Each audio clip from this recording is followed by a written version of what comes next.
Are you ready to connect with distinguished Nigerians around the world?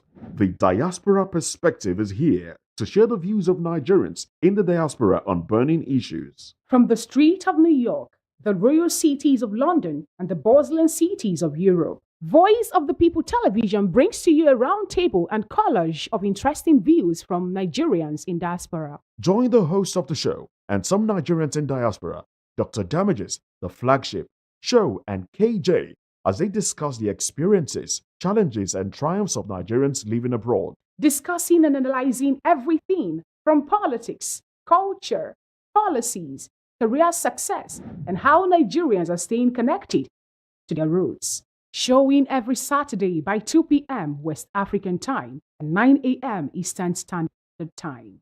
The Diaspora Perspective, giving a voice to Nigerians abroad.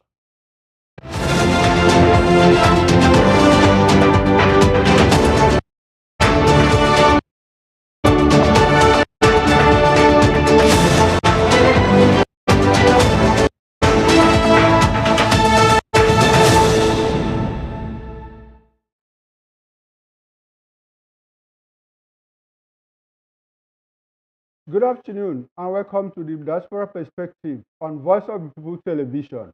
I'm your host, Chukwuma Okoro. On the Diaspora Perspective show, we discuss critical political, governance, economic, and development issues in Nigeria. It is a collaboration between Voice of the People Television and Africans, especially Nigerians that live in diaspora. It is a platform where we exchange ideas and share views on how we can create a more stable society. We expect people from the diaspora, to tell us how things are done, where they live, so we compare notes and see if we can learn lessons from us.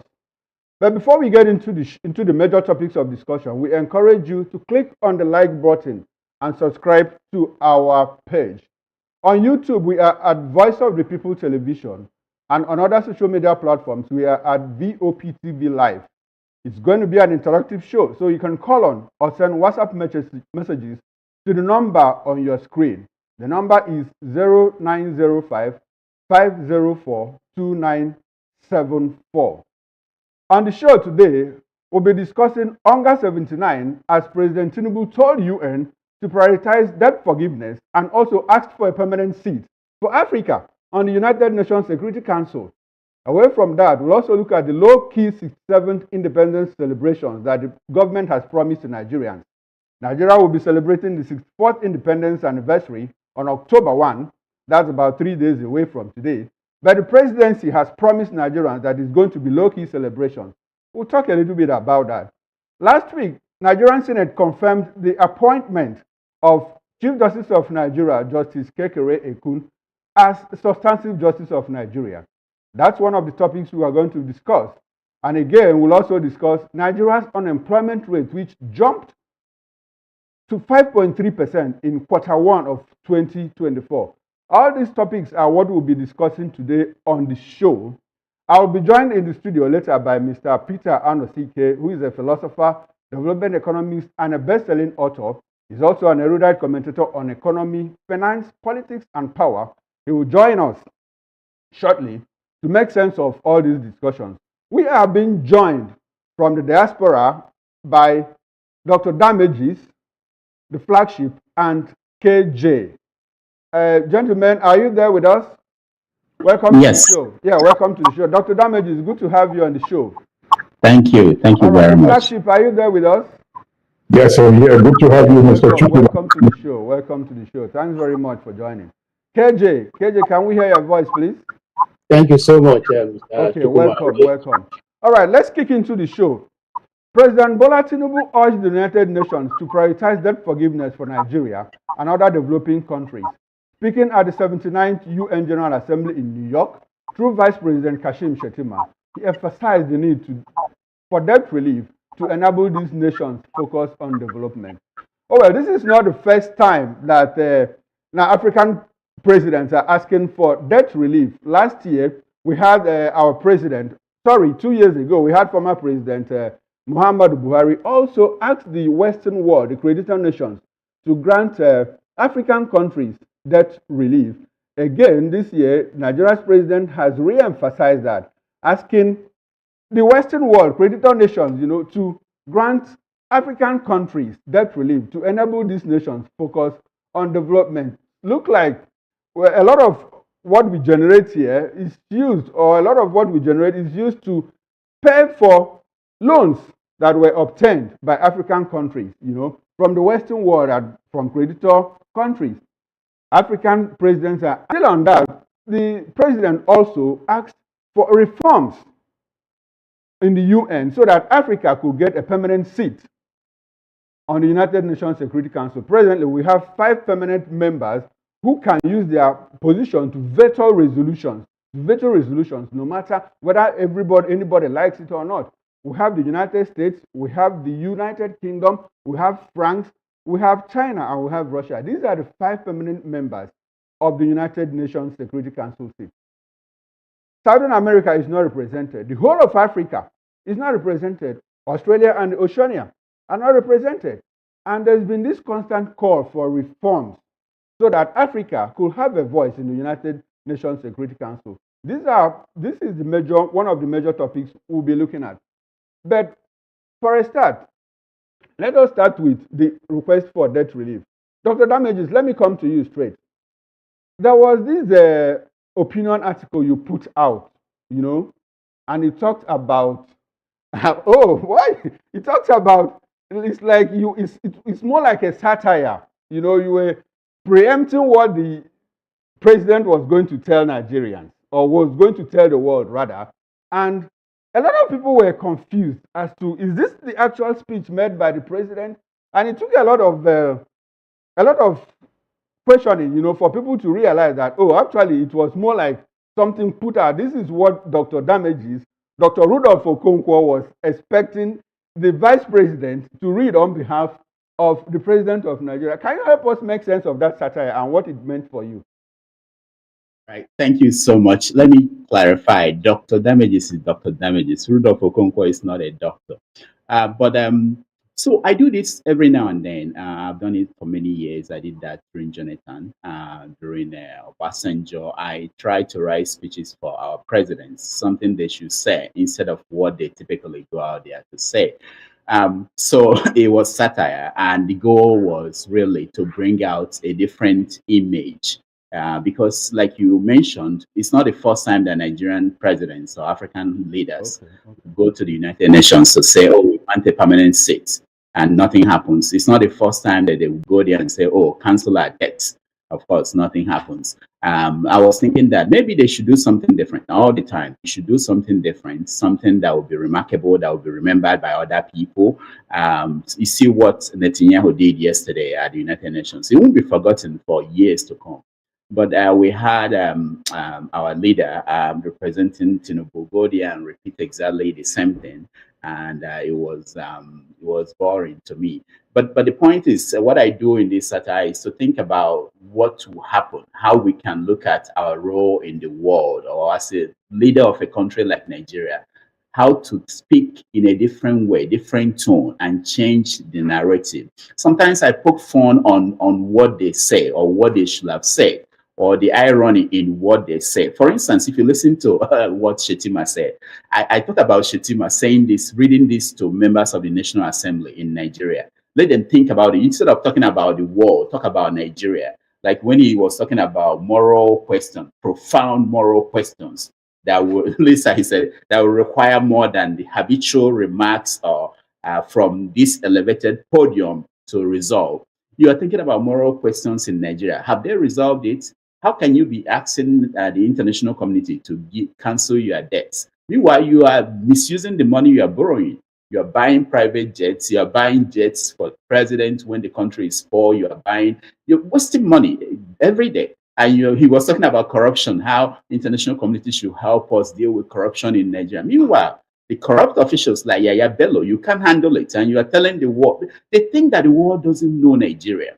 When they talk as if people in the world, they are not following what's going on in Nigeria. They are not seeing how you are using money. When you come to me and say, you're owing me money, and you say, cancel the money, can you forgive my debt? I will have to look at how you are living. Are you helping your people? Are you living like someone who is actually borrowing money, who owes people? You don't. So why will I cancel your debt? So it's funny, and I try to point those things out when I try to write these speeches and satire for people to read. All right. Thank you, Dr. Damages. That was a good one. And if you look at it, I think you were very preemptive because we also heard the vice president, or sorry, the president through his vice, call on the world to ensure that Palestine, gets full-fledged independence away from Israel. But we also have issues of agitation here in Nigeria, and we tiptoe around those issues. So it was instructive that you put out that thing, and it's like comparing. Nigerians now are able to compare notes with what happened in the Unga and the kind of self-righteousness that we preach there when we do things differently here in Nigeria. There's a footage of the president's speech that was read by his vice president. Let's have it and listen to it briefly. Then we'll go back to the discussion. It is sometimes slow and grinding turn of the wheel of democracy. Our people need employment. They need decent livelihoods. They desire good and affordable education and health care for their children and families. They need to live in healthy, safe, and secure environments. They need hope and they need opportunity. They desire to live in peace and tranquility, to pursue whatever gives them happiness and contentment. When governments fail to deliver, the people are bound to question the utility of democracy and other ideals like rule of law. The global debt burden undermines the capacity of countries and governments to meet the needs of their citizens. Creeping trade barriers and protectionist policies are destroying the hopes for prosperity of peoples and nations. Unbridled competition, rather than cooperation, is discouraging incentives driving away investment.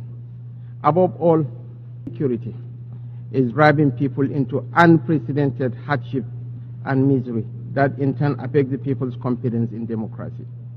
It is the duty of the international community to bring back confidence in democratic rule and constitutional order by paying more attention to the needs and aspirations of the people, rather than paying lip service to human rights, sustainable development, and peace. We need the sustenance of democracy, not just the form. We cannot build durable societies with the threats of terrorism, banditry, and insurgency growing in our countries and regions. Indeed, violent extremism remains an existential threat to both national and international peace, security, and development. We are making concerted efforts to contain and roll back this threat. The high-level African counter-terrorism meeting hosted by Nigeria in April 2024 and its outcome, the Abuja Declaration, promises to provide solutions to the challenges presented by terrorists and insurgents. Your Excellencies, distinguished ladies and gentlemen, climate. All right, that was Nigeria's Vice President Kashim Shettima reading President Bola Ahmed Tinubu's speech to UNGA 79, where he called for debt relief to African nations. It's quite instructive to know that the very people that are calling for debt relief were also the same people that went to New York and lived very large display of affluence. We understand that many of them went in convoys, African leaders went in convoys of about 20 vehicles or more, stayed in choice hotels in New York, in Manhattan area, the choicest parts of New York. But we also had European presidents and heads of government, come in coaster buses, in collective like 3 or 4 people in one coaster bus. We understand that the Prime Minister of Norway and UK rode in one vehicle, the UK Prime Minister with another European country president rode in one vehicle and went to the general venue of the conference. We also heard that the Israeli Prime Minister rode in the same car with the Prime Minister or President of Jordan. Here we had African leaders display affluence, living large, and the same people are asking for debt relief from Western creditor nations. The flagship, do you think that the Western world will listen to the plea for debt relief by African leaders? Good morning again, Mr. Chukuma. Thank you so much for having me on the show. You see, talk about misplaced priorities. My dear friend Rudolph just summed up everything a minute ago when he used the word, this is a repeated speech. It's predictable. They know what we're going to come there to say. The picture that Shatima pointed out in his voice, representing the president of Nigeria, is actually what Nigeria is today. So when you show up in such a flamboyant way in a long convoy, riding the best of cars, and living in the choicest hotels in New York, and you come on the stage and ask the world leaders to forgive you the debt that you owe them, the first thing that goes through their mind is, but that's the money you're spending. If they could ride in or carpool to go to the meeting, but you are coming in a long convoy, tell me why that will fall on listening ears. This is not the first time that they ask for this. You know, when I listen to this speech, there is a famous song that came to mind. It's titled "Man in the Mirror" by Michael Jackson. Everything that the vice president read and talked about in that speech is actually the mirror image of what is going on in Nigeria. So there is no way that the lenders will listen to you and say, okay, yes, we want to wipe the slate clean, Africa, when you have not shown the will to make good use of whatever resources you have. Africa is mismanaging its resources. The little that they get in loans from foreign nations, they spend it lavishly on themselves and in foreign nations owning properties. So I do not think, in my honest opinion, that the foreign nations, our lenders, will ever listen to us, neither will they grant our request of wiping out our debt. But flagship, we also recognize that like 20 years ago or thereabouts, Nigeria, to be very specific, had a debt cancellation by the London and Paris Club of about in excess of 30 billion US dollars. And here again, we are still indebted to the same creditor nations, and we are asking for relief. Meanwhile, there's a request for 1.7 in excess of $30 billion, from the London and Paris clubs. These are creditor agencies. They wrote off agencies. They wrote off our debt during the tenure of Ngozi Okonjo-Iweala, the current WT Director General. And back again, we are still indebted to the same people. Even before the World Bank, we have a request for $1.7 billion. Don't you think that the West is also very magnanimous to say, okay, since you cannot manage these funds, let us write off the debts again and start on a clean note? Don't you think that there's a possibility, since they did it before, less than 20 years ago, that they are still going to do it again? No, I do not think so. The point is, what are the lessons learned? They did it way back then, cleaned off the slate. They expected that we would have a really good framework on how to manage our resources and whatever finances we have to better our nation. Mr. Chukwuma, you look between then and now. What progress have you seen in Nigeria that would make a lender say, well, we cleaned their slate the last time, they did good, and their resources are well managed, the people are doing well, life in Nigeria is at least manageable? There is not. So you're going back again now to ask for the same thing that was granted a couple of years ago. What is the chance that you won't come back again with a plate asking for another? We keep borrowing every now and then, and you expect that this is free money. They don't know how to manage their resources. They just give it to us for our leaders to spend lavishly on what does not benefit the people in any way. I do not think so. And in my truest opinion, I think they should not. We should have learned our lessons, take home our points, get back and restructure ourselves, cut off all our waste, and try to manage our resources within our means. We don't need all of this lavishness that we are showing, the flamboyancy out there. Our nation, as it is, lacks one thing: management. We are very poor at it. The truth needs to be told. Nigeria is not good at managing resources. We are very good at starting projects or starting anything, asking for money to begin projects that we want, but managing it and giving a good account of it, We are not good at it. So I do not think that they will listen to us this time. All right, thank you, Flagship. KJ, let me come to you. KJ, you are familiar with how African leaders went to the UN. Should it be concerning to Africans that the loans that are advanced to Nigerians are now collateralized with natural resources, especially the ones coming from China? We also understand that in Nigeria, to be very specific, that part of our crude oil has been sold upfront or was sold upfront by our immediate past president, Muhammad Buhari. Now we are grappling with crude oil that we cannot even satisfy our own local consumption. Why? Because our crude oil was sold upfront. Do you think that, granted that these loans are collateralized with natural resources like crude oil, for instance, do you think that the West will continue to give us loans just to ensure that there is a free flow of resource from Africa to the West?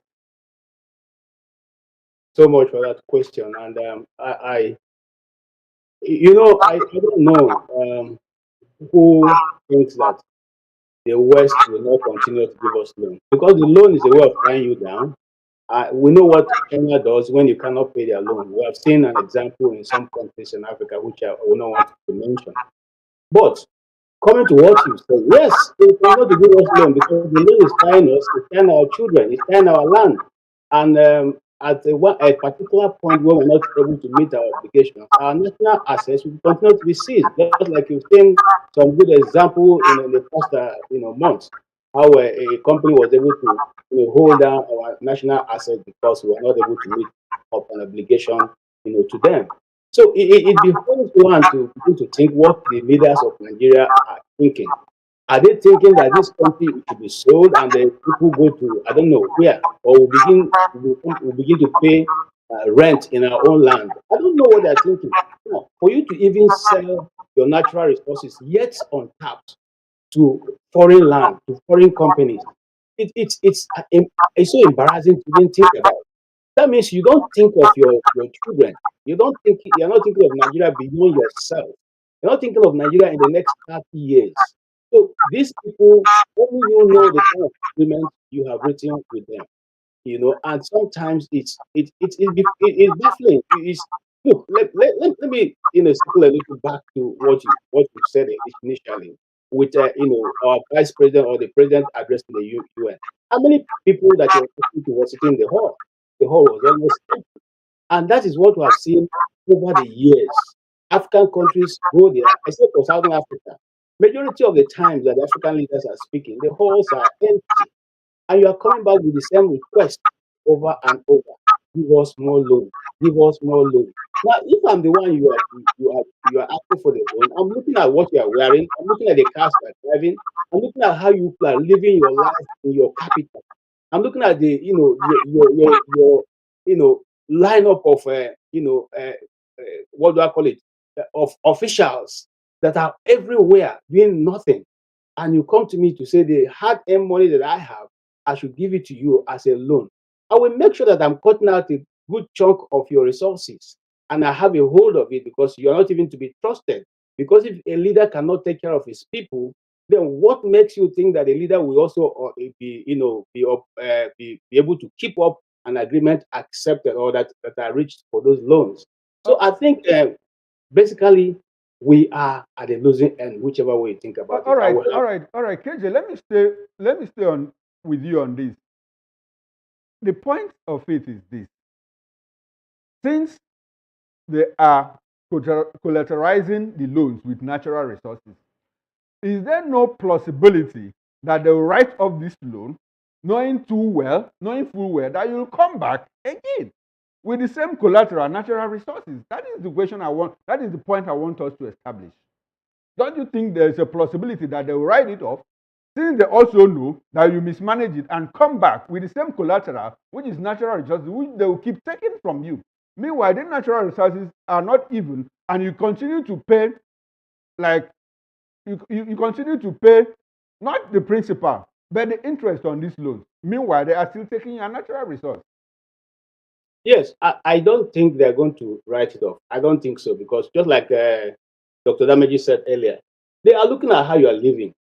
So if they are going to even do anything that will be beneficial to the officials, maybe to the government in power, they will say, okay, let us adjust your date of payment.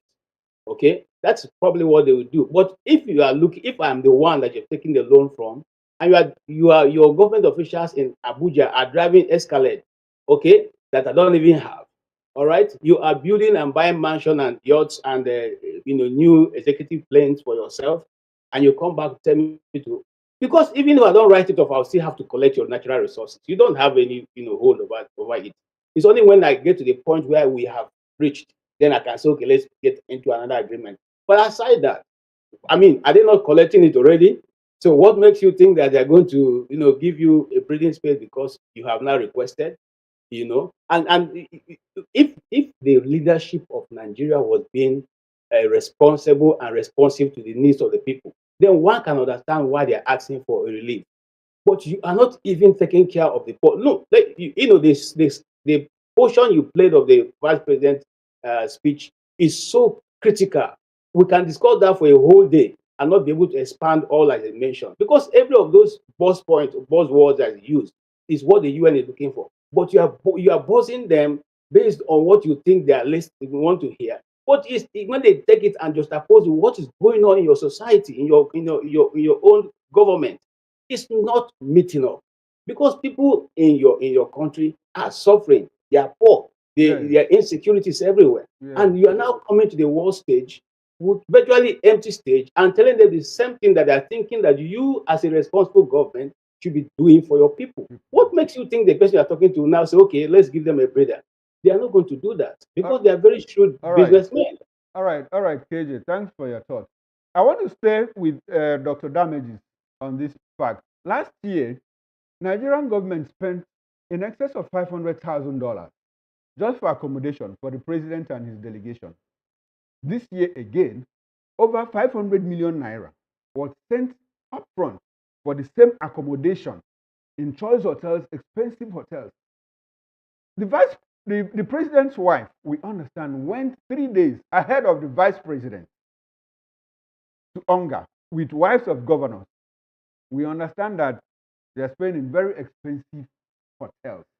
These are the very people that are asking for debt relief from leaders, world leaders who come to Unga in chartered coastal buses, like 3 or 4 of them in one bus. The president of the German chancellor rode in a Mercedes Benz with another European leader to Unga. But we have Nigerian and African leaders in a convoy of 20 vehicles displaying affluence, spending so much money. We understand that European presidents stay in budget hotels in downtown New York, not very expensive, because they understand that they are answerable to their people. Dr. Damages, in the light of all this, do you think that the Unga thing has become a ritual for Africa, that we just go there to display affluence and ask for loans that are granted, then we turn around and ask for debt relief? Does it work that way? Yeah. Thank you so much, Chukuma. It's very unfortunate. I think we complain each year, and next year they do the same thing. And it's not just about United Nations. All the other international conferences they go to, Dover, everywhere, it's the same thing. The number of people who travel with our president or whoever is representing him, they are more than what is needed. What we gain from these meetings are not equal to the cost that we incur by taking this number of people. And I blame it on the Nigerian people, on the National Assembly. They are the only ones that could curtail these extravagant expenditures that our people take abroad.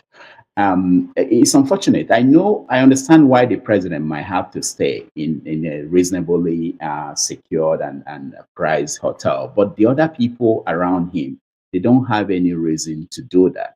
This is something that we like to copy the American system, the flamboyancy, but we don't think about the size of our economy, the poverty in our own land. So if you look at the way the American president comes to New York to attend the UN, You think that Nigeria essentially copies it. If you see a Nigerian president abroad, it's exactly the way the American president abroad, the way they carry themselves. But we shouldn't. We should rather try to emulate countries that European countries that are more subdued. We don't have that influence. We don't have the kind of influence American president has. Nobody's trying to kill the Nigerian president in New York. That you have to do this elaborate security and expenditure to protect yourself. But we don't have that sense because there are no restriction. Nobody is trying to stop them from behaving that way, and they've continued to behave the same way. It's not their money. They feel it's not their money, and they live large. So it's left on the National Assembly. They are the ones who have the constitutional right to say this should not continue, and even for the Nigerian people to say if the National Assembly are not going to do their job, we will press on them to stop these things from going on. Something has to be done. And I think we have to start today, not next year. We are going to have the same discussion because it's going to happen again. In fact, we are lucky that Tinubu did not come today, this year. If Tinubu had been in New York, it would have been more expensive than having the vice president. Damages, thanks very much for that take. Let's go for a short break. And when we come back, Africa is asking for a permanent seat in the United Nations Security Council.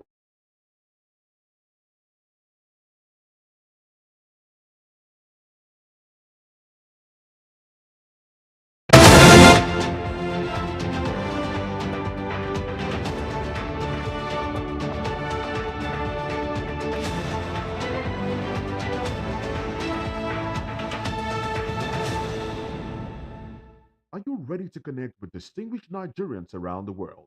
The Diaspora Perspective is here to share the views of Nigerians in the diaspora on burning issues. From the street of New York, the royal cities of London, and the bustling cities of Europe, Voice of the People Television brings to you a roundtable and collage of interesting views from Nigerians in diaspora. Join the host of the show and some Nigerians in diaspora, Dr. Damages, the flagship, show, and KJ, as they discuss the experiences, challenges, and triumphs of Nigerians living abroad. Discussing and analyzing everything from politics, culture, policies, career success, and how Nigerians are staying connected to their roots. Showing every Saturday by 2 p.m. West African Time and 9 a.m. Eastern Standard Time. The Diaspora Perspective, giving a voice to Nigerians abroad.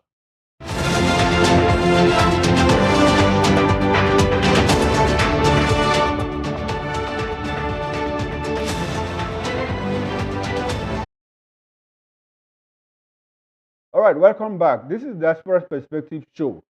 I've been joined in the studio by Prince Francis Chilaka. Prince Francis Chilaka is a public affairs analyst.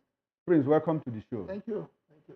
All right, the discussion is around the Unga 79, which is currently taking place in the U.S., in New York to be very precise. Apart from asking for debt relief, African countries, African leaders are also asking for a permanent seat in the United Nations Security Council. You understand the play, you know. It's only Africa and Australia and Oceania that are not represented.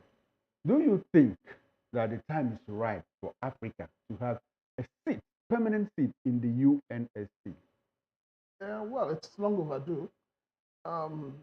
We can't call ourselves Africa to start with. Then we bring it down. For me, I'm going to narrow it down to Nigeria.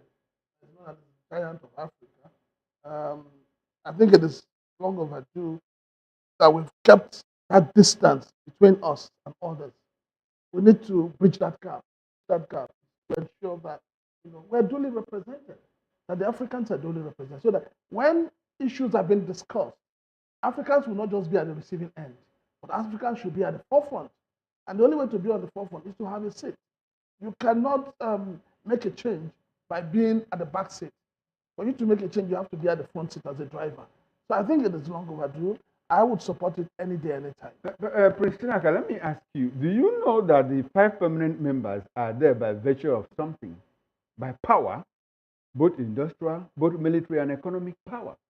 So do you think that Africa has what it takes, to play in that league? Africa does. Yes. Is there any African nation that has nuclear power? Is there any African nation that is completely industrialized? Is there any African nation that is able to say, look, this is the way the world should go? Look at our regional organizations. Look at ECOWAS. Look at SADC. Look at EAC. Look at the IGAD. All these, is any of them able to say, look, we've been able to properly integrate like you have in the EU, like you have in the OAS, like you have in the ASEAN? Okay, you've talked about industrialization. You've talked about you're talking about the ability to have nuclear power. Between you and I, we know that the mineral resources used for this nuclear power is gotten from Africa. So why would we provide them with the natural resources and then be, pushed backwards?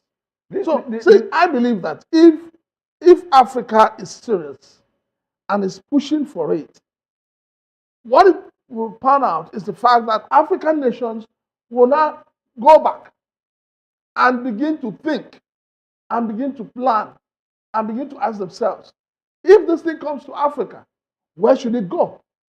Which of the African countries is closer to the conditions for which you must join? So if the United Nations now decides to give Africa a permanent slot in the Security Council, which country do you think should have it? I'll say in terms of population, let's start from there. I would look at, I'm going to be very, very patriotic right now, despite the fact that we've not had good governance in Nigeria. But I'll be angry for Nigeria. Why? Because I'm a Nigerian. Okay, but you are not considering economic strength. I mean, your country, Nigeria, moved from number 1 to number 4. It doesn't when matter. You talk about the highest, no, it doesn't strongest matter. economy in Africa. You see, that will also put our leaders on their toes when they know that they have to play with the big boys. You are playing with the big boys. You're asking for $1.7 billion loan. Well, you see, that you are unable to pay, when it comes and to you use 95%, use 90% of your revenue to service loans. Now, let me say this. This is where I totally disagree with anybody asking for loan forgiveness. And I'll say this: the World Bank, the International Monetary Fund, these are the major organizations that loan money to African countries, especially Nigeria. I think they should stop giving loans to Nigeria.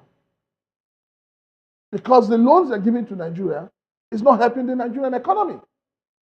It is not. If you are giving loan to a nation, and the nation says that this loan is going to be used for agriculture, for instance, there must be a condition in that loan agreement that says if you default and the funds are not applied where it should be applied, there must be consequences. But unfortunately, what pans out is that, this IMF and World Bank, they're more interested in holding the African nations down. And they're using loans to do that. Prince, you are saying they should not give loans. They shouldn't give loans. And you are talking about consequences. Yes. And you're talking about holding down. Is it the IMF that tells you to fritter the money they give you? Is it the World Bank that tells you to use the money to buy yachts, to use the money to buy private jets? That is the more reason, increase the fleet. That is the more reason why, if you and I know that in Nigeria today, if you go to a bank and you say you want to collect a loan to set up, say, a pure water factory, the bank that is giving you the loan will appoint consultants to monitor the progress of that business, to monitor the progress of how the business is going and how you are, applying the funds. Why is IMF not doing that? Why is World Bank not doing that? So it's not a matter of giving loan just because you want to give loan. You know that most of the loan you give to African countries is embezzled because there's so much corruption. So why continue to give them when the one you are giving to them has not been applied properly? You talked about consequences for failure. Yes. Can you be more specific on that? Like, what do you think the IMF and the World Bank or creditor nations can do? If you give you a loan, you default, you're unable to pay. Sanction the leaders of those countries. How? You sanction them by making sure that they cannot travel outside their country. Would that make a difference? It will make a difference. Abacha stayed here for 5 years. He didn't step out of the shores of this country. But he felt it. It was because Abacha couldn't travel. That's why he had to leave. He left America and so on, and went to China. You understand? Okay. So you see, when we keep talking about corruption in Africa, and especially corruption in Nigeria, those who loan money to our leaders are not helping us. You can't, as a father, for instance, you have a son and you keep giving him money and he keeps, embezzling the money. Are you going to hit your chest tomorrow and say you have been a good father Do you understand that without these loans, African countries would simply collapse? Let them collapse. Because with these loans, there's corruption. When a country collapses, do you know the after effects? You see, the anarchy, the warfare, the sectoral violence that will follow the whole thing. Okay, now, with the way, they're going to pay it immediately. Moreover, government going to pay it immediately. Moreover, government is continuum. So they just believe that the money is there. Let's just eat it. But if there is no money, as between you and I, if you don't have money, what do? You strategize. If you have 1 naira, you manage it well. You plan with it. The African nations are not planning because they have free money from World Bank and IMF. All right, Prince Chilaka, I will come back to you. Let's go over to the diaspora. Dr. Damages, let me come to you on this. Africa says they deserve a permanent seat in United Nations Security Council. Do you think Africa is eminently qualified? Granted that we are still not economically buoyant, we don't have military power, we are not industrialized. Do you think that Africa deserves a seat in the UN, a permanent seat in UNSC? All right, thank you, Chukuma. Let me say this. People forget that this structure we have now was set up 80 years ago. The people that determined this structure were people that won the Second World War. And you're talking about Stalin, Roosevelt, and Churchill.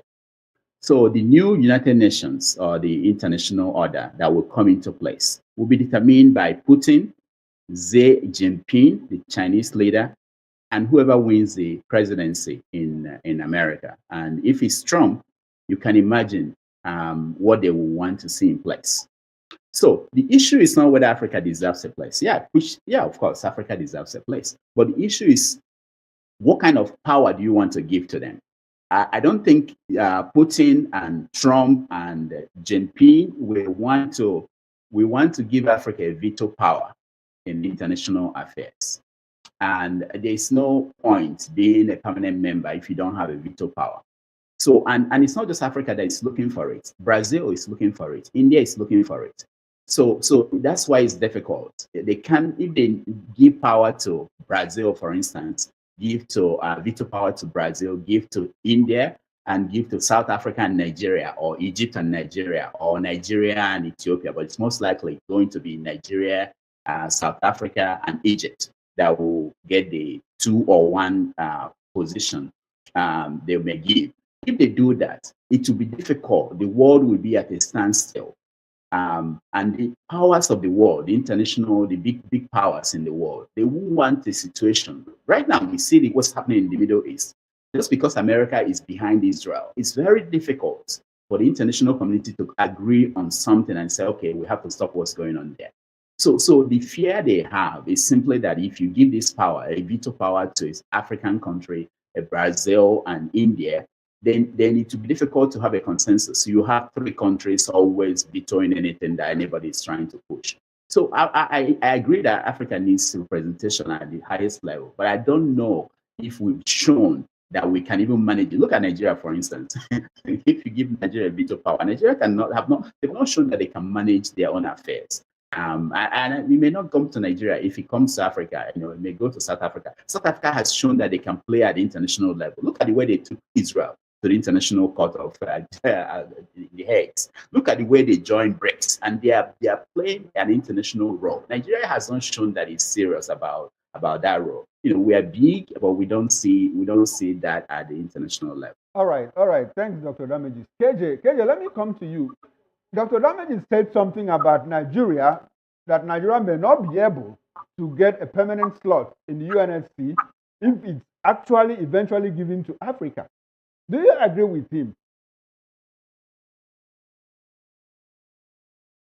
Hello, KJ. KJ, are you there?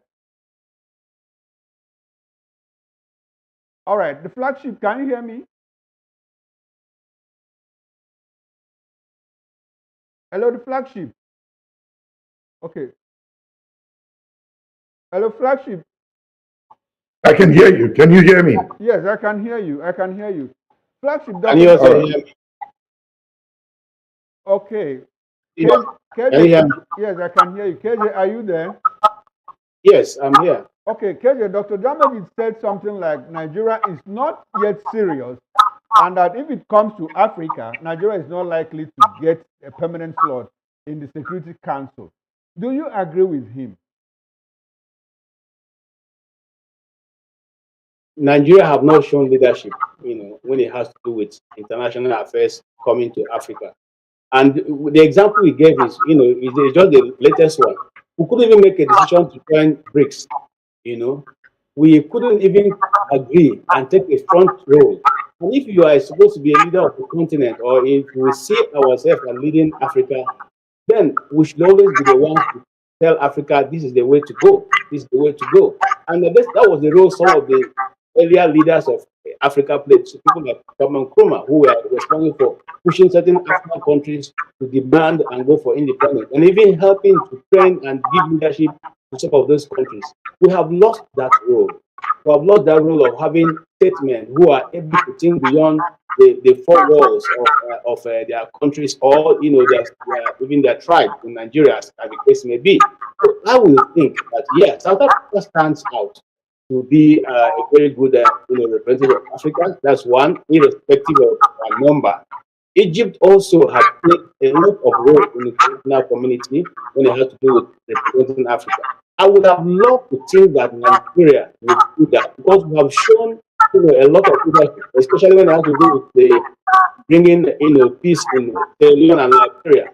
We have shown that we have people who have, because Nigerians are operating in every aspect of life in the world, and we are playing at the highest level. Nigerians manage department in NASA, which is one of the highest points of science in America. So we have the manpower, the brain power, if you want to say that. But our government has not been able to bring the best hand to play in these offices and be able to bring Nigeria to our rightful place in the world. And that's the problem. That's the problem, because we still have great people, great Nigerians who are intellectually astute and all that, but they're not being given the opportunity to play in those places by our politicians. And that's the sad part of it all. All right, flagship, let me come to you. Do you think that Nigeria deserves a permanent slot in UNSC? Well, but I do not think at the moment we do not deserve it. That's my short answer. The reason being that we have not shown our strengths in management. We are so much in debt. Until we get out of our debt and are able to stand on our own financially, where we do not need support or loans from foreign nations, then we cannot get that seat there. A creditor cannot sit at the same table with his debtor and begin to negotiate and discuss power. That's not possible anywhere. If you are owing me, I cannot sit down at the same table to make decisions about what happens around the business or the world as it may be. So Nigeria at the moment does not. Granted, we have individuals that have been able to showcase themselves individually in the world, their talents, their skills, their intellectual capability.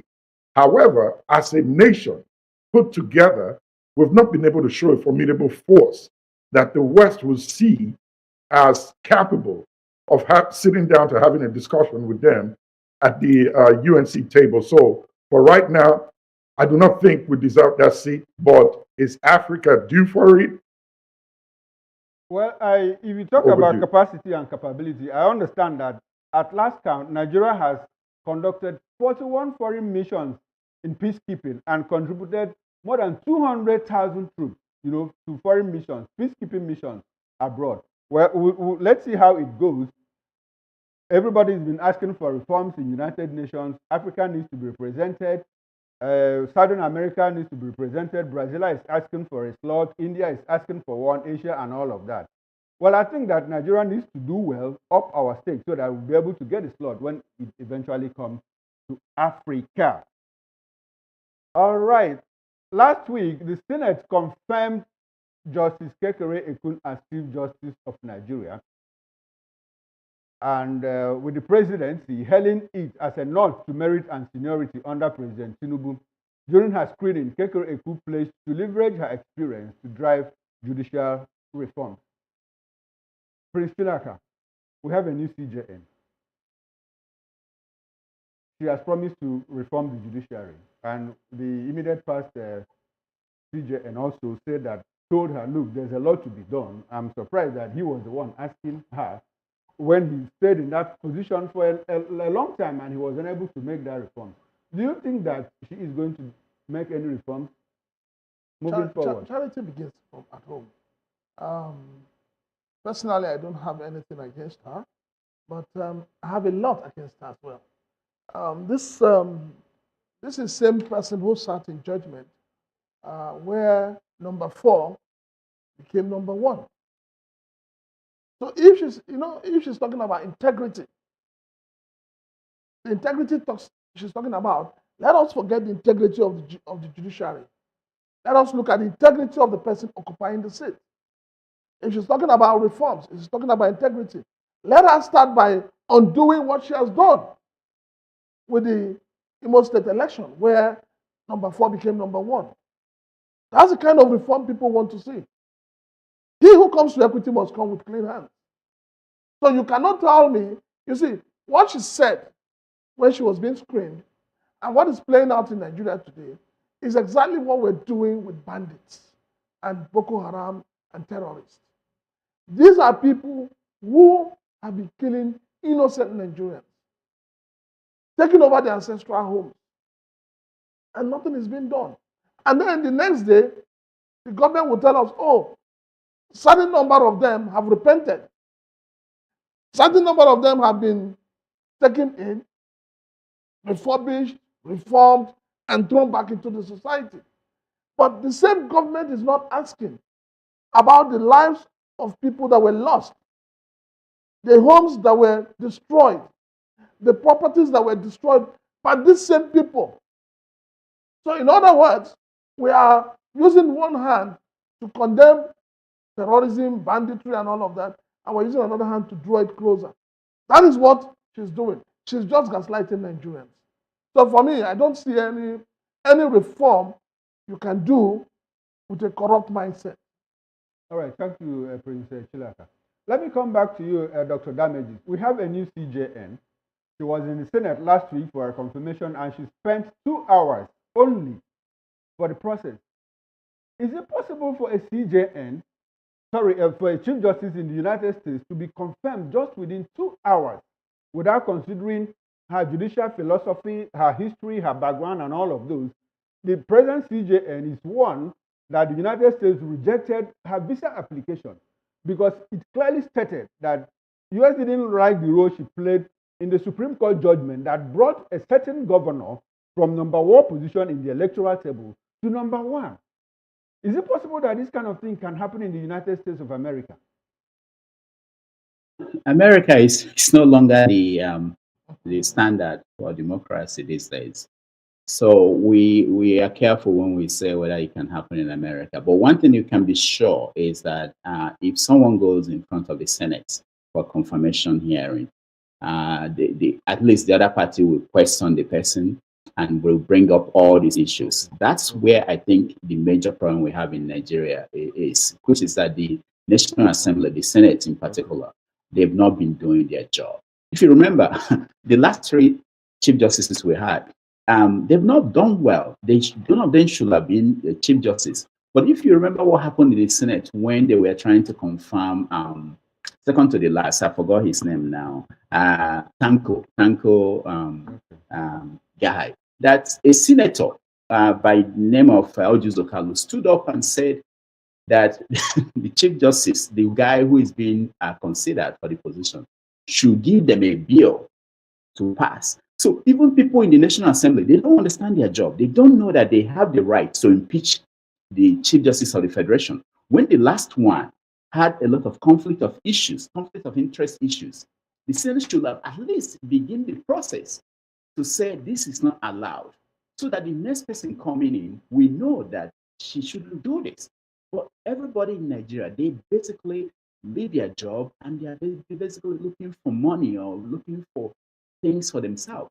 And that's why things are going bad and worse. And we're getting to the point where people are being pushed now to the wall. I'm so worried about what's going to happen in that country with the way the exchange rate is going. But the point about the Chief Justice of the Federation, her plea to for integrity and reform, she's deep into the corruption that has been there for the past few years. I don't think she's the kind of person that will reform anything. And the fact that people who have decided that she is the best person to appoint, I mean the president, it tells you that they are also not interested in reforming anything. Because if the person who is appointing someone wants to reform things, he will show it by the appointment he's going to make. To choose her, even though she's probably the most senior, you can say that because of this and because of this is what I'm going to do. I want to move in a different direction. But they are not moving in a different direction. And the people, the lawmakers who are supposed to say, okay, if the president doesn't want to move in a different direction, we want this country to move in a different direction. This is what we're going to do. But they are not even doing their job. They are not even putting their feet on fire to say, we don't want what happened with the last Chief Justice to happen with you. We don't want this to happen again. Even if they make that case in the National Assembly without stopping her from being the Chief Justice, they would have made an impact. But they didn't. They don't care. Nobody cares. So I don't have any hope for reform under her. Basically, she has 4 years. In 4 years, she will turn 70 and then retire, and then we repeat the same process. Find somebody who is the oldest and put there, and Yes, nothing changes. exactly. Talking about hierarchy and seniority, we understand that should it be the way we recruit or we appoint our Chief Justice? I understand. I don't live in the US, but I also know that the person that becomes or that sits in the Supreme Court of the United States, it's very topical. It's very topical. You know, when you talk about the person's judicial philosophy, the person's political leaning, if the person is overly Republican or the person is leaning towards the Democrat, these are issues in consideration when it comes to the confirmation of whoever becomes the CJN, the CJ in the United States Supreme Court. You recall what happened there during when Janet Brown Jackson, you know, was confirmed. You also recall what happened when Obama appointed Sotomayor in the Supreme Court and all the altercation and brickbats that followed it. I understand that in some cases it takes about 17 hours to confirm a Supreme Court judge. Now, in our own claim here, we just base it on hierarchy. The very person that has become our CJN is the only female that sat in the 2023 presidential election tribunal, you know, that said that they were not going to admit the result from Chicago. At a point, Atiku Abubakar, the presidential candidate of the PDP, went and got the result from Chicago. The Supreme Court panel stood it down. The same panel said that, look, you don't have to score 25% in Abuja to win the presidential election. And it is the same panel that said, oh, INEC has the ability, or INEC is allowed, you know, to change the guidelines midway. And this is the same person that has been confirmed by our own National Assembly to become our Chief Justice of Nigeria. The flagship. Is it possible that this kind of thing happens in the United States of America? I'm coming back to you because I want us to know what happens in the US vis-a-vis what is obtainable here. Can it happen in the US, where you live? Not for sure. Looking at how the process and the conduct was in Nigeria, when you're appointed here, it's a lot of stringent process that you have to undergo through. Everything about you will have to be looked through with a microscope. Your ideologies, your party affiliations, if you have any, your interests, if any, all of that have to be put in place. And what the decisions you've made in the past as a judge, all of these will have to be taken into consideration. Unfortunately, in the case of Nigeria, those items were either overlooked or thrown out to the side and never considered. But over here in the West, it is not. I mean, when these red flags are seen, or issues, conflict of interest, or other matters that would raise an opposition to the appointment or the swearing in of the Chief Justice, it goes through a rigorous pushback between both ends of the aisle. So no, it doesn't go this easy and smooth. I personally wasn't expecting her to say anything different. Smooth. I personally wasn't expecting her to say anything different from what she said. I've looked back in her history, the past, and I'm not expecting any changes to take place. But I stand to really want to be surprised by her performance within the next 4 years. But it's still going to be the same status quo. Things will go on as usual. But over here in the West, no, on as usual. But over here in the West, no, it is not possible that this happens. All right, KJ. In Nigeria, we use seniority and hierarchy to choose our CJN. The National Judicial Council makes recommendations to the president for his approval based on seniority. So we continue in that direction, even if the person is carrying a lot of baggages like we have in this case. I mean, what haven't we said about this woman was sat in the panel that threw out election petitions from the PDP and the Labour Party, even when the Constitution has said that you must have to win 25% of the FCT to win the presidential election. The INEC changed their guidelines, and the panel said there was nothing wrong with that. Article went to US and brought, records to show that a certain candidate did not pass through the University of Chicago, and all of those things were stood down. Yet the same person now becomes our CJN based on seniority. Should that happen? It should. I mean, all of these that you just mentioned, a baggage of concern that should not even allow her to be considered for this position. It shows that this is clearly a case of interest and who's going to fulfill or make possible the wishes of the president. My biggest question here in this appointment is, will the judiciary be independent of the executive? I don't see that happening. And that's why she fit in the position. Matter of seniority should not only be the criteria or factor which chief justices should be to be used for chief justices to be appointed. If there are any conflict of interest, if they think there are any judgment that will not fit and support the strength of the judiciary, then that consideration should be put aside. These are part of the reforms that I would expect that the judiciary system would look into and try to overhaul. What we have right now is way archaic, and the practice needs a whole lot of overhaul that has to be done. So this I think we need to put aside in our consideration for future justices in our judicial system. Okay, KJ, let me come to you on this. KJ, where you live, is it possible that someone who is carrying this kind of baggage that we are reeling out here gets into the Supreme Court of the state, much less that of the nation? I will agree with all my people who have spoken, including the guy in the studio there who has spoken very well. Listen, it cannot happen because the system has a way of throwing out the bad eggs before they get to the point where they will become a problem to the nation of America. The question, the thing that we're looking at is that the lady in question has been rewarded for her hard work in trying to build up for APC all these years.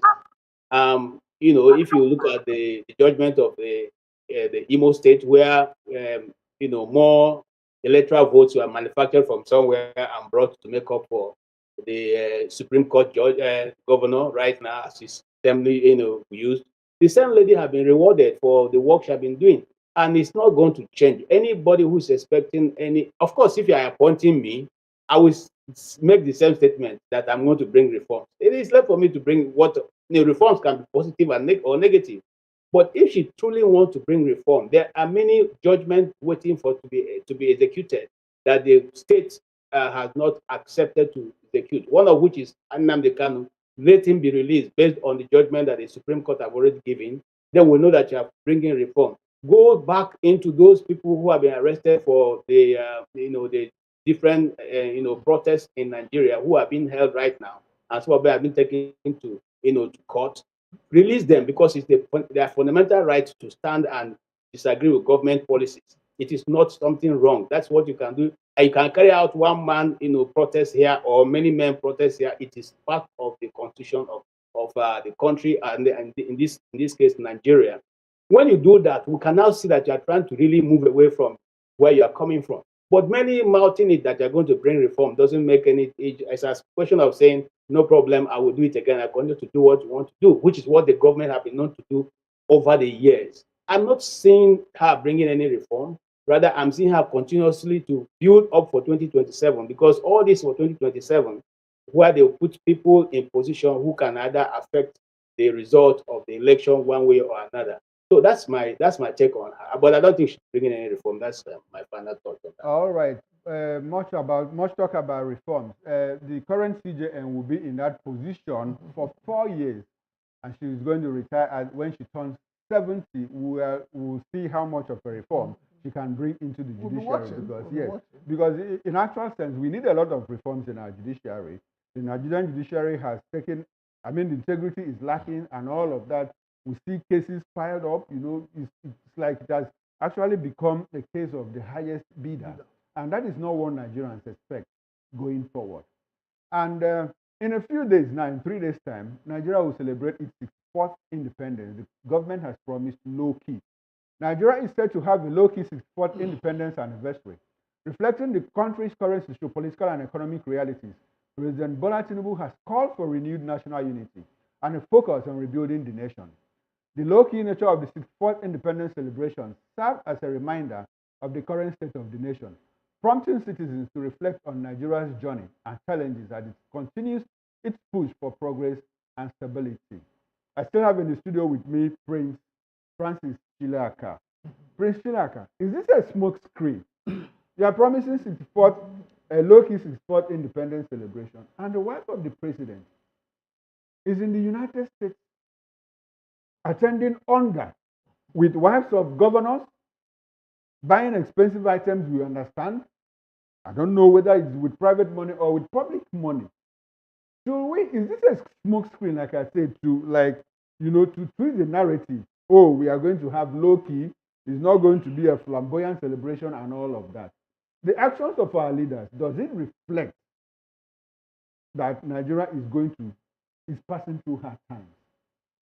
Between you and I, it's easy for us to say Nigeria is passing through hard times. Because you and I see, we interact with the people on a daily basis. We see the suffering on their faces. We see the hunger on their faces. We see the fact that a lot of children have not gone back to school. Schools just reopened a few weeks back. A lot of children have not gone back to school because their parents are unable to pay the school fees. Don't forget that school fees were increased by almost 100%. A lot of people today do not have roof over their heads because they cannot afford the new hike in rent. A lot of people are sick. They cannot access good medical attention. They cannot even buy cheap drugs because the drugs are not even cheap. The drugs are not even there. So a lot of people have resorted to using local concussions, herbs, to take care of themselves. Our farmers cannot go to the farm to harvest the crops they planted over how many months back because of insecurity. People cannot move freely because of insecurity, because of the high cost of transportation. So if you look at all of this, you ask yourself, are Nigerians happy? The answer is no. Our leaders, are they in tandem with the reality of what Nigerians are going through? The answer is no. Our leaders are far apart from the people they are leading. Our leaders are living in affluence, while those who put them there are living in poverty. You see, this government has been gaslighting Nigerians. That's the best way to define what this government is doing. This same president will come out and say, Nigerians, I understand your problems. Nigerians, bear with us. Nigerians, be patient. But this same president, in the midst of asking Nigerians to be patient, has bought a private jet, which we were told is a necessity. Meanwhile, this same president has about 10 to 12 fleets, aircrafts in his fleet. How many of them have been sold? Is it that this president could not have opted to using chartered flights when he wants to travel than buying a new one, considering the fact that a lot of people in the country cannot feed? This same president is asking Nigerians to be patient. He bought a Cadillac. He bought a yacht. The wife has been jumping from one place to the other. So, But the presidency denied the purchase of a yacht. So it's not a matter of denying. You know, if you have followed the trend, this presidency has always denied everything.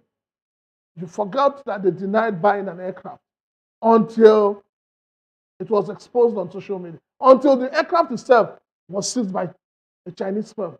So are you So for me, I do not trust this government. Are you suggesting that the low-key independence celebration is just is playing to the Wait, gallery? when you say low-key, can we really define what the low-key is? I grew up in a country where during independence celebration, the president goes to what do you call it? National Arcade. National Stadium.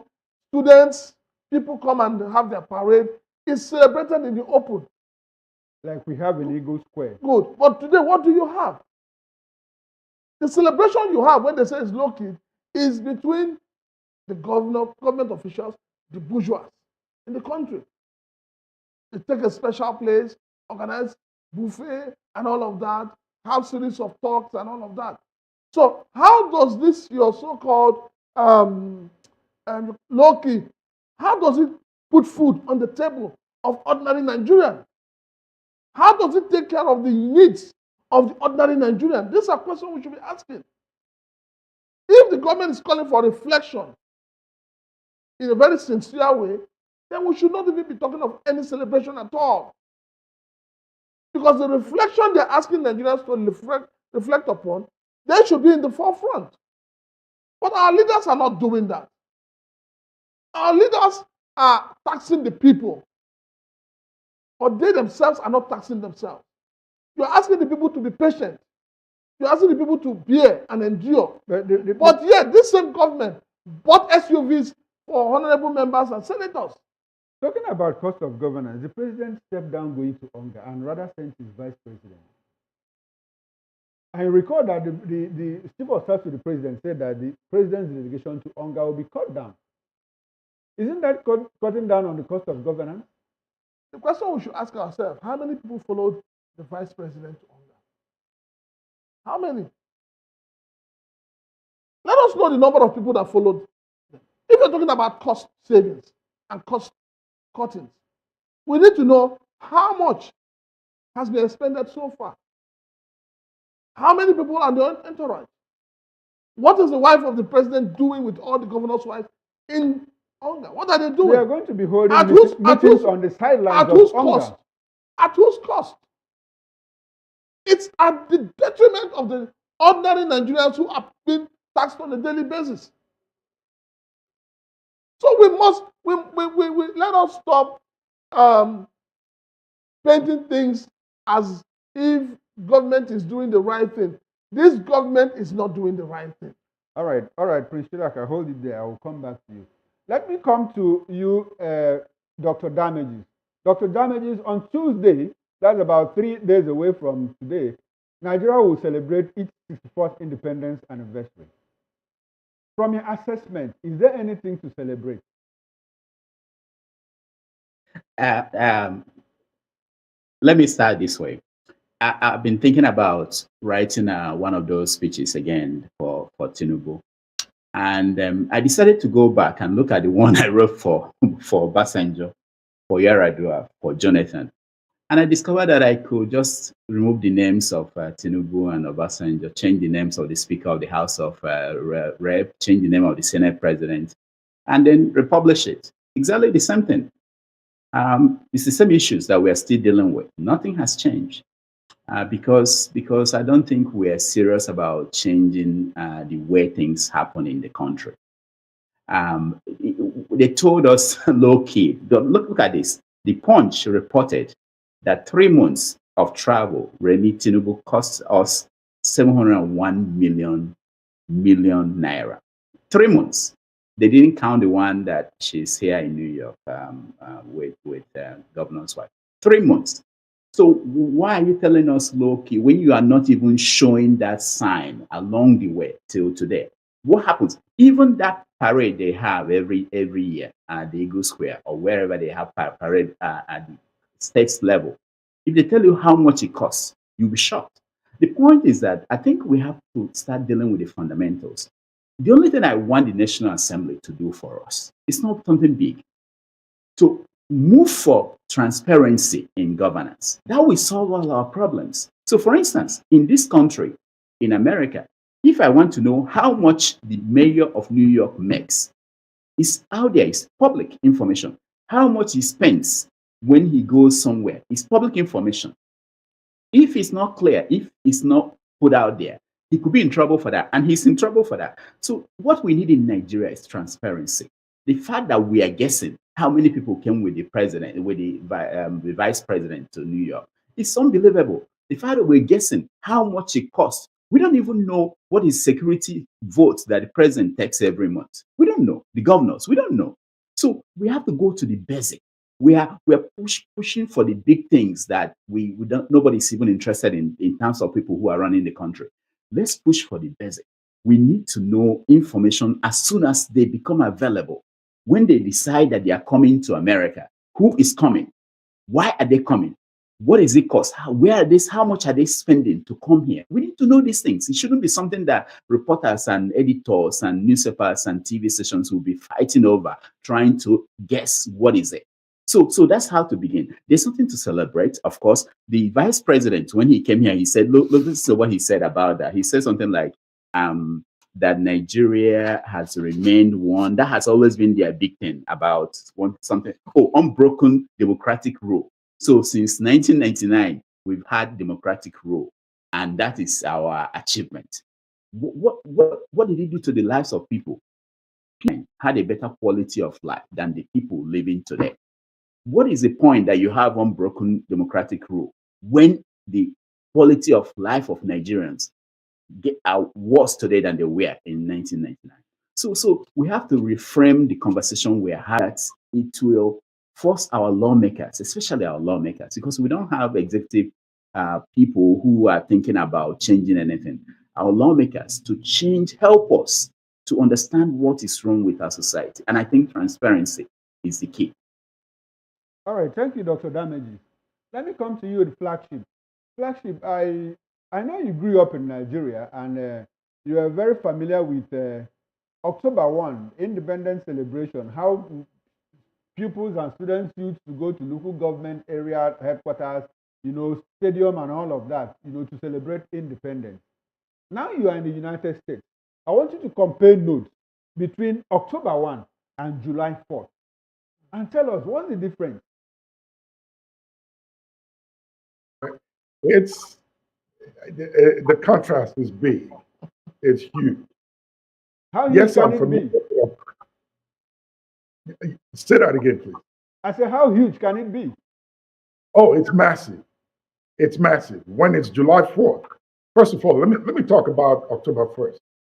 I'm very familiar with it. It's a time of joy. Children look forward to it. Parents look forward to it. Civil servants, they look forward to it. The height of October 1st in Nigeria, in my days back then, like the panelists in the studio said, kids gather in bright colored clothes, school uniforms. I mean, it's like preparing for Christmas in October. And after the celebration, there is at least a meal that goes alongside for the kids. It's a time of joy. Now bring that back here to the US. Of course, now in Nigeria, October 1st, we're being told is low key. So everybody stay at home. We're not going to do anything flamboyant as far as you people are concerned.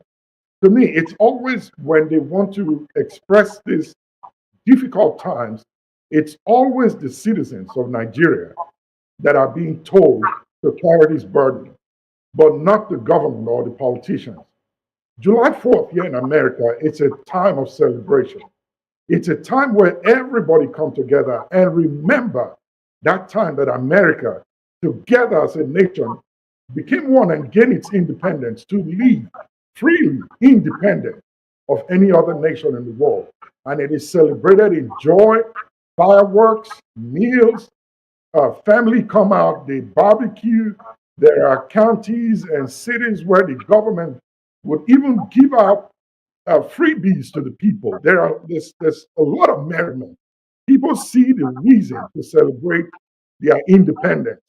That there is hardly anywhere you go to on July 4th that you will see anybody with frowns on their faces. Families are at home rejoicing, celebrating. When they are done in the evenings, they go out to see the popular fireworks show, which is the height of July 4th celebration. But in Nigeria, the reverse seems to be the case. My question is, you are asking the country to celebrate on a low key.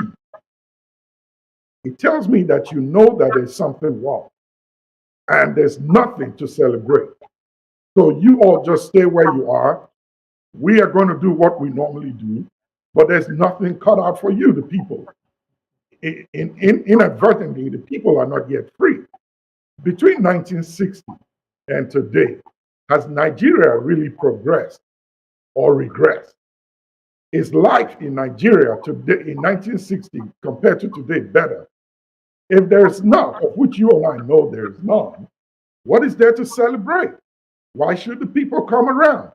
Here in the West, in America, for example, America has gone through a series of challenges.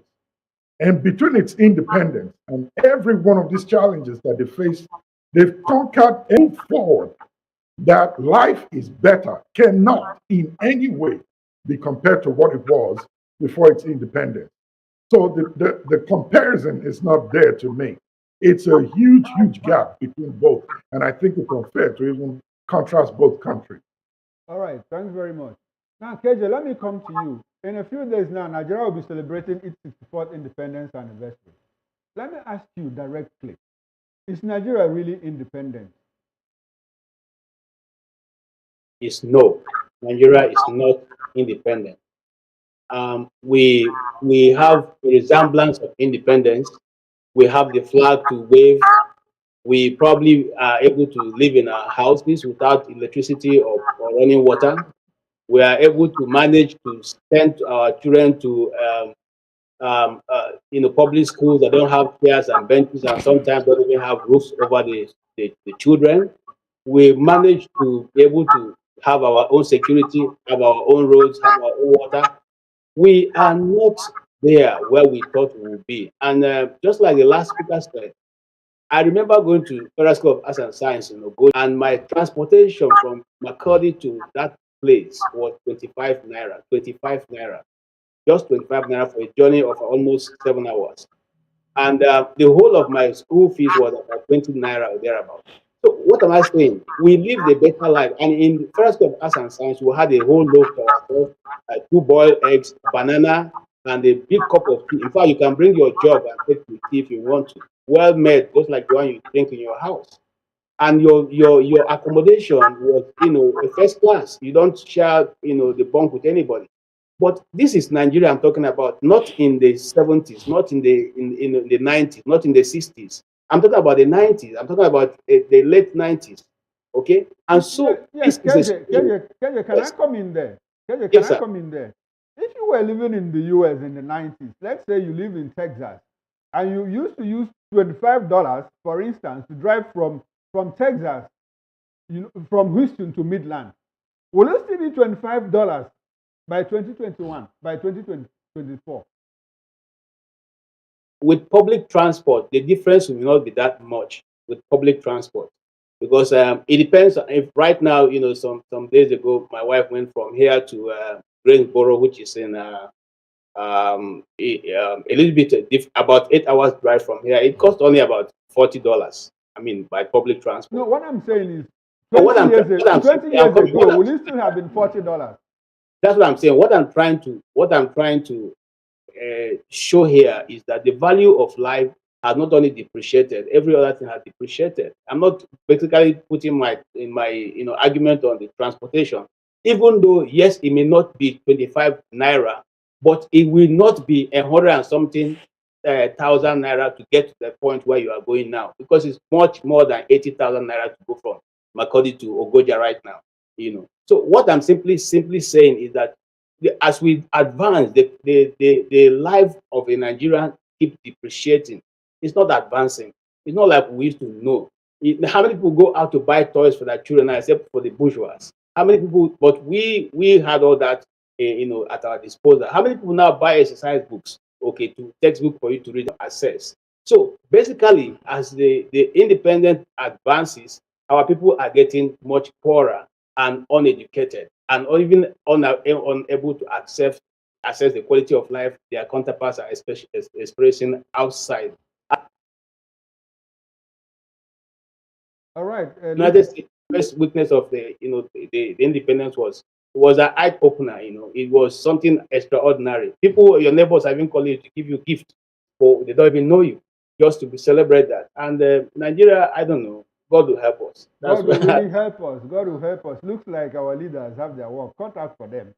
To the extent that Nigeria should actually be independent, not just celebrating independence as a nominal thing. Nigeria should actually be independent. You see, we ought to be celebrating an independence where we'll be talking about one Nigeria. But today, Nigeria is completely divided in terms of religion, in terms of ethnicity. And that is the pain of our problem. And that is what the politicians have been able to achieve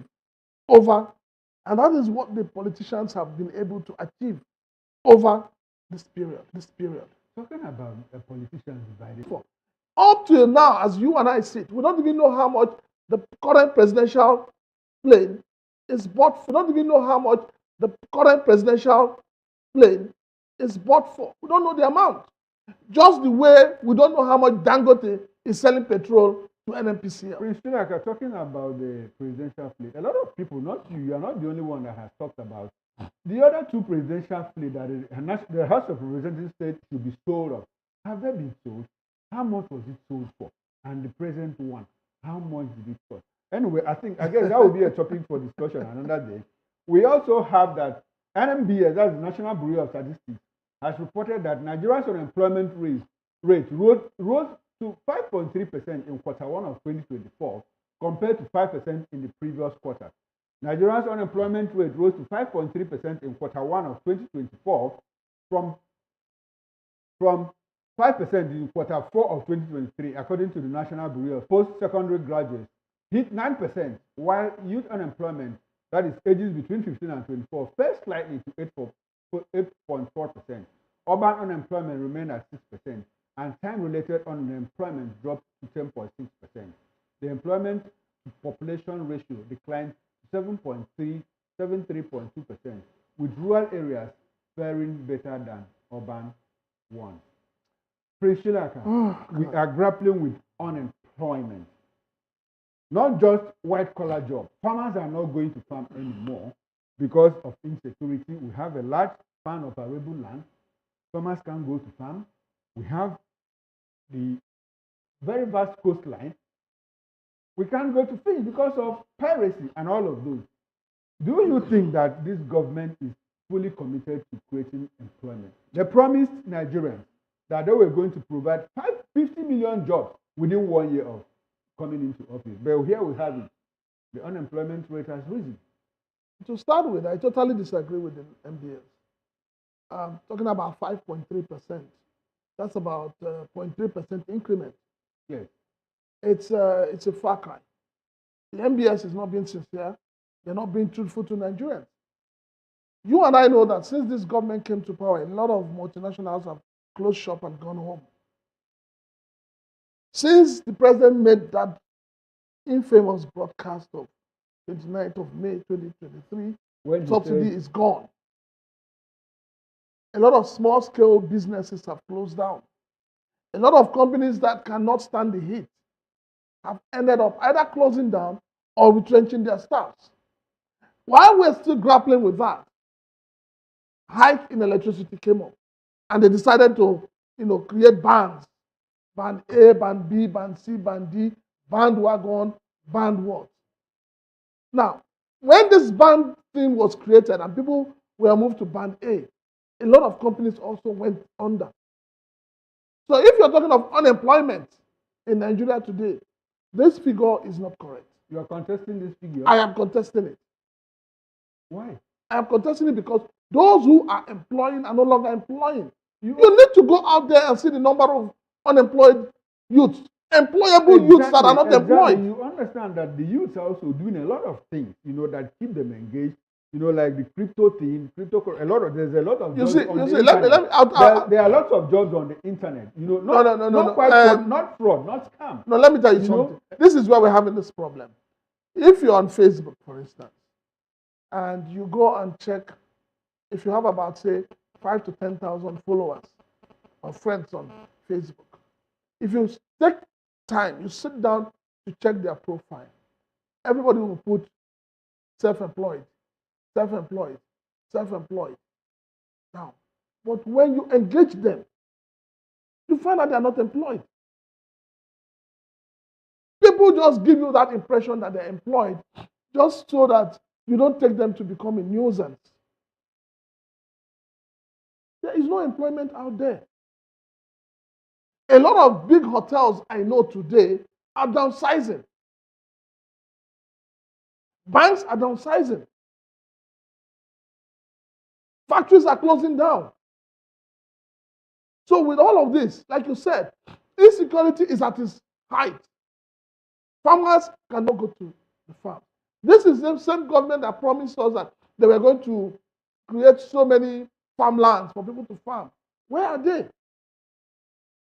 So let us forget all the promises made to Nigerians during campaign and face the reality on ground. The reality on ground is that nothing seems to be working. Are you suggesting that Nigerians have been, that this is a failed promise? Because I want to be very specific. This present government promised 50 million jobs in 1 year. How many people have been employed? You sit here with me. This same government told you a few weeks back that they were going to sell some bags of rice to Nigerians at 40,000 naira. How many Nigerians have been able to access it? How many? This same government promised you that they were going to create a situation, a 150 days window for foods to be brought into the country. But the government is giving out rice. Which rice? The rice is not local rice. They gave 1,200 bags to each of the ministers. Who did you see? Did you see the rice? Have you seen anybody in Nigeria today that has told you that he got a bag of rice from government? It was on national TVs, on national news that this it is propaganda. Listen, let us be very honest with ourselves. Until our political class learn to draw a line between campaign and governance, we will keep having issues. The guys in diaspora were talking about holding the National Assembly accountable. Let the National Assembly function.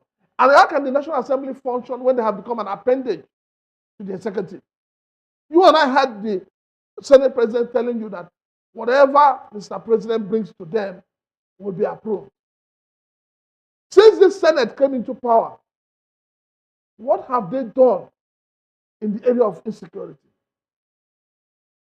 What have they done in the same area of employment? The president asked the Minister of State to relocate to Sokoto and Zamfara. The same minister of State for security, isn't it? For defense. The same Minister of State that is being accused by his own governor of being involved with bandits, that even the bandits themselves are accusing him of being part of them. How can you give what you don't have? Is it not? If Nigeria was the same country where a minister is being accused, not only by the insurgents, not only by the bandits, but by his own state governor, is that not enough for the minister to step aside for proper investigation? All right. So please, when we talk of unemployment, as far as I'm concerned, the figure they are reading out, I don't know where they get their figures from, but that figure is totally I'll come back to you. I will come back to you in a bit. Dr. Damages, let me come to you on this. Our Nigeria's unemployment figure rose from 5.0 to 5.3%. I also checked out the unemployment rate in the United States, and it also rose a little bit. So is it a global thing, or is it that what's going on? Hello, Dr. Damages. Dr. Damages, are you there? Flagship, can you hear me? Yeah, I can hear you. Can you hear me? Okay, yes. I can hear you. Okay, sorry, I can hear you. Flagship, sorry about that. I'll come over to you. Damages is there. Dr. Damages, what's the difference? Yeah. Did you hear my question? Yeah, I had your question. Okay. So I think I agree with the National Bureau of Statistics in their statistics. People don't know this. I actually was shocked when I saw that. And I said, let me check how they measure this. And it happens that the way they measure who is employed or who is not is that someone who worked for 1 hour or more for pay or profit in the last 7 days. So there are people on the internet who will write and beg for money. You know, if you go to your inbox, you see that. And if they spend an hour on the internet doing that, they have a job because probably, you know, somebody will give them money. People who wash your car, maybe they once a week. Or that's all they need to do. Once a week. Dr. Damages, is this another satire that you're putting out No, I'm not. No, ask the economists with you there. I went to their website to check it out because I was surprised that it's 5.3. I thought it should be something like 50 something percent. But so I checked. I said, how do they measure this? Let me see. And this is what they wrote. Worked for 1 hour or more for pay or profit in the last 7 days. So if I clean your shoe and you pay me and I clean it for 1 hour, I'm employed according to them. So we have to put it in that perspective to understand what they are saying. They are not saying that you are making a living. You know what I saw? I saw this. This is from. Let me make sure I quote it correctly. It talks about. It's from the Nigerian Financial Services Market Report 2023. They say that only 2.4% of Nigerians earn about 200,000 naira a month. Only 2.4%. That's 2023. So let's say this is now 2024. Maybe let's say the one in Nigeria is unbelievable. And to add to that, the central bank increased interest rates.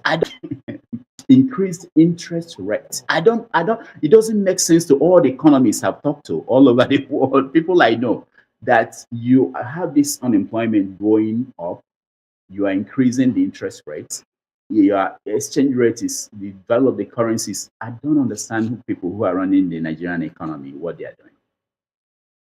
All right, Dr. Damage, thanks, Dr. Damages. The flagship, let me come to you. Dr. Damages said something about increasing MPR, that is the monetary policy rate, which is at the layman's level, that's increasing interest rate. And at the same time, we have a rise in unemployment. Is it that this government doesn't know what to do? I mean, the Nigerian government. Is it possible that this kind of thing, can we have this kind of scenario where you live in the United States?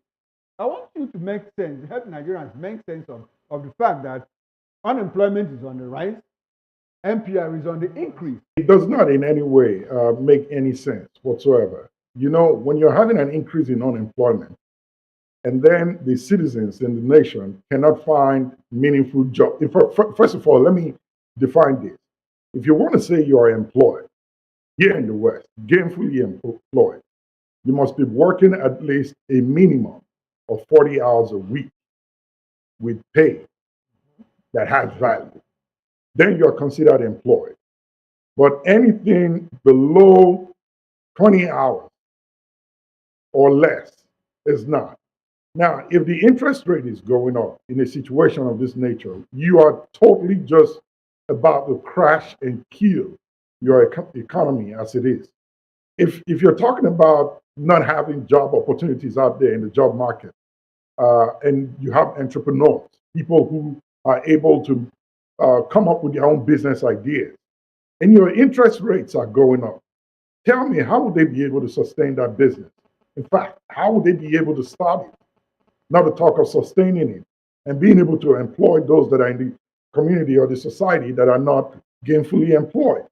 So it makes no economic sense that interest rate is going up, your monetary policies are jacked up, and there is an increase in unemployment. I want to go back to pre-COVID. The Nigerian unemployment rate at that point was way higher than that, and of course, it's a global effect it had on every nation in the world. So you're telling me that from 33% between 2020 2023, Nigeria has just recovered from the effects of COVID when other nations are still grappling and trying to get, I'm talking about developed nations, are still trying to get up from their feet and the effects of COVID on their economy. What did they do? And like Rudolph mentioned, my question is, what was the methodology, the method they used to measure this number? The LBS here, which is the Labor Bureau of Statistics in America, gives us these numbers, and we're able to compare them and see how they come up with the figures that they are giving to us. In the real sense, if what is on ground does not match the figure that you're given, you just have to do a little job opening, for example, out there and see the number of people that apply for it. That's a quick way to tell you if the people in your society are employed, not just well employed.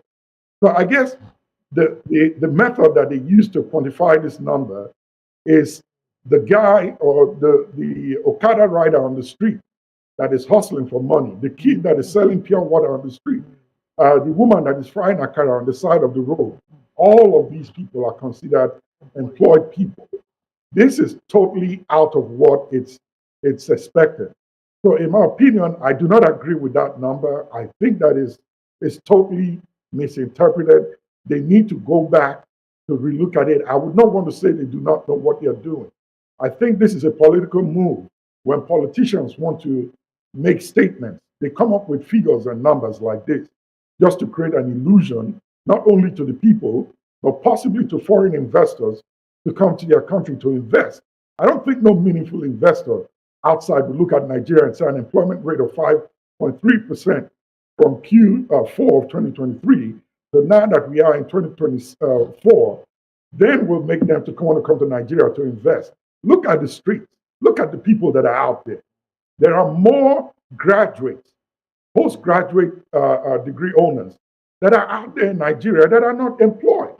They are either trying to find a way to hustle, ride Okada on the streets, sell newspapers or vendors on the side of the road.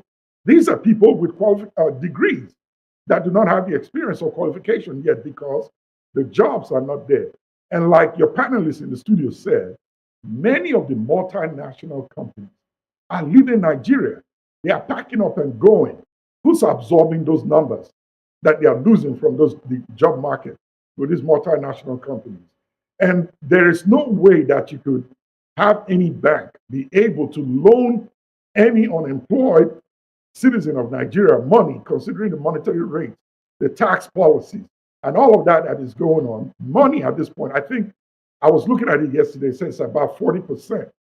If you take a loan from the bank and you're going to pay 40% back, how much are you making on top of that to be able to service your loan and then count profit? It's not happening. These policies don't make any sense. And this number that is chalked out by the NBS actually is not correct. That's my opinion. Oh, well, looks like my panelists are having problems with the figures turned out by the NBS. We are going to look into that next time. KJ, let me come to you. KJ, in your opinion, what do you think this present government can do to create unemployment and reduce the rate? I want you to look at it from on the basis of where you live. What does the government do to ensure that unemployment rate hovers below 2 digits? First and foremost, I must to thank the panelists who have spoken. They've all spoken very well. In the US here, there's many outlets that an unemployed who wants to be employed can actually get access to funds. Some of those funds are given by the county. Some of those funds are given by the state. Some of them are given by the federal government. Some are given by individual NGOs that are looking to empower young people. Now, in fact, to access a fund in the US when you have a good project is not a difficult thing. Whether you are documented or undocumented, once you have a project, they think that can help society, they go ahead and source for funds for you. So that's a totally different ball game when it has to do with Nigeria. And yeah, just like they've said, there was a time during Buhari's government that the Bureau of Statistics tried to re-evaluate their assessment because the Buhari government was feeling that the guy who was there was not evaluating them properly. And so they brought in all those, granola sellers and all that as people who work and then they're making money. It's not done anywhere where people are actually supposed to be thinking of developing their people. Now, what is in the US here? What is the major campaign, issue here now? Employment, that is economy. Everybody wants a strong economy. They are all concerned about how their people can be meaningfully engaged. But once they are meaningfully engaged, things move forward. One of the things I discovered here also is that majority of what keeps America rolling is the small scale industries, small scale business people, companies here and there, which we have refused to empower the ordinary Nigerian to be able to go about looking for how to better his life. And let me say this, before Tinubu's government started, they said they were going to create farms. I mean, that's a low-hanging fruit if you want to create employment for Nigerians. Very low-hanging fruit. We already have states in Nigeria that you know what they can produce. You can go to Benue, just give them a tax of producing yams. Make sure that there's security for the farmers to go to. But that has not been looked at. Look at the land you have in Niger State, a vast land that you can use for any kind of agriculture. Look at what you have in Plateau State, where you can farm all kinds of fruits and all that. And then look at the southern state they produce. So you can actually empower farmers. The money you use to buy your yacht could have been given to farmers to be able to start those, and get the youth employed. When I was growing up, I used to know that my dad goes to one, they call them farm settlements in Abia State, okay, where farmers you are given big chunk of land. You even have a small community there where people who go to those farms, if you can't go home, you finish your farm, you go and sleep in those places. Some families live in those farm settlements. And this was how the plantations, the oil plantations were formed and was also used largely to develop the Nigerian economy. Those people who created these things are still in the Nigerian system. Those who can give you a very robust advice that can turn around the Nigerian economy within 1 year are still in that system. But what we have is they don't want this money to be taken away from their pockets. They want to fly around the world and meet world leaders and meet their personal needs, irrespective of what the Nigerian people are facing. That's what I see. All right, thank you very much, KJ. We are pressed with time. I will come back to you to take your final thoughts on the topic we discussed. Let me ask you, Prince Chilaka. The KJ did say something about funding by counties, that is local government areas, NGOs, state and federal government. But we have questions here. Do you have the funds? Do you? I mean, we just talked about. If you're talking about the Bank of Industry, the Bank of Industry has a lot of money, and they've been giving out money. States have been giving out money to SMEs. No. So why is it that it doesn't work here? No, the thing is, when you say NISA, you know NISA. I know when you Central say Bank yes. of When you say giving out in collaboration with Bankers Committee, have NISA and has been given out right from COVID. Who are they giving this money to? Nigerians. Which Nigerians? Nigerians like you and I. You talk. No, let's take it. Let's take the one after the other. You talked about local government. Is it the local government that does not have autonomy? Is it the local government that the chairman of the local government, all he thinks about at the end of every month is how to pay salaries? Okay. Is it from that salary, money for the salary, that you get money to give out to anybody? Okay. You come to the state. What are the states doing to empower the farmers? You talk of fertilizer. The fertilizers are not even given free. They just tell you that the fertilizers are sold to you at subsidized rates. So this whole thing is corruption in the system. Take away corruption, Nigeria will thrive. All right, thank you. Chilak, I'll come back to you for your final thought. Let me get to Dr. Damages. Please, can you, in like 10, 20 seconds, give me your final thoughts on today's topic? Briefly.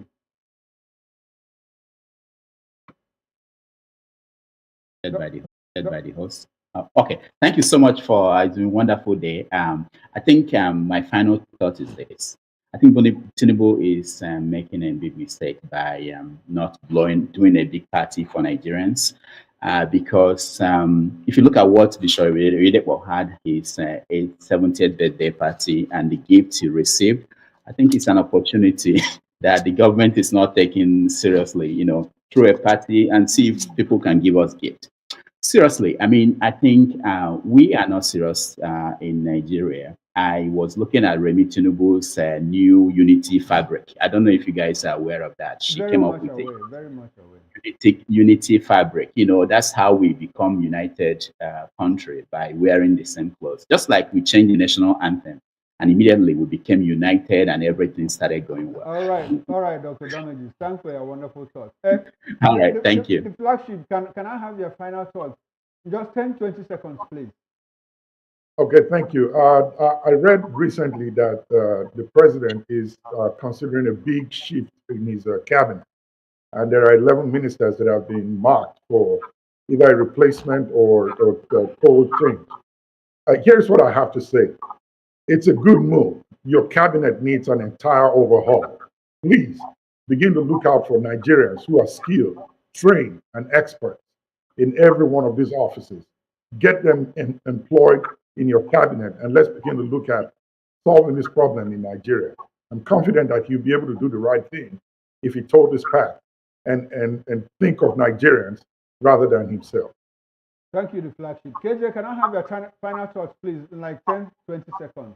Yes, thank you. Nigerians should go out and wear the fabric, unity fabric. We will all become united. And secondly, Nigerians shouldn't think that government is going to change, because he who lives in a glass house will not throw stones. So the National Assembly is not going to throw stones. The presidency is not going to throw stones. The judiciary is not going to throw stones. Nigerian people need to get up for themselves and demand that they have a good government. Thank you so much. Thank you, KJ. Prince Chilaka, can I have your final thoughts, please, in a few seconds? My final thoughts are always simple. We need to curb corruption. Take away corruption, and I'm telling you, this country will be a great nation. The government must have the zeal to fight corruption, not on the surface. Fight it from the beginning, where it started. You can't be a governor for 8 years. You have not delivered to your people. Yet, you're going to the Senate.